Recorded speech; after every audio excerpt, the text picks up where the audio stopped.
As the stadium construction goes, that's moving along pretty quickly. As you can see from Skyview 12 here, the West End looks quite a bit different than it did a short time ago. Where Stargel Stadium was and buildings surrounding it, they're gone. But Brad Underwood found the last man standing in the looming shadow of FC Cincinnati Stadium. He joins us live from the West End. Hi, Brad. Well, hi, Rob. Yeah, numerous buildings here along Central Parkway are gone, reduced to mounds of wood and brick. FC Cincinnati has claimed its future pitch here in the West End. But just around the corner from where I'm standing, there's a church. It's the last functioning operation on the block. Piles of bent steel and field turf are all that remain of Stargel Stadium. Soon, the space will be home to FC Cincinnati, Major League Soccer's newest team. But before that happens, this church must come down too.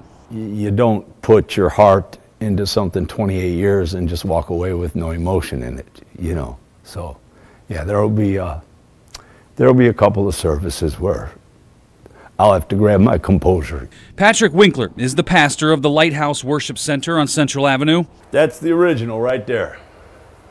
That's what we started with. A carpenter by trade, Winkler began transforming the old theater into a place of worship in 1990.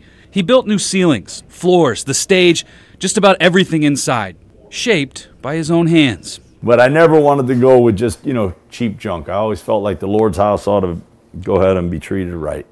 A Chicago native, Winkler began his outreach in rural Kentucky, but quickly knew he was needed somewhere else. I wanted to be where people were, so that I could go ahead. I knew the hurting, the broken. I'd come on the streets, seen the prostitution, the drugs, the need. Today, there are about 60 to 65 parishioners at the church. Winkler says he can't help but think back on all the hard work, the memories, the people.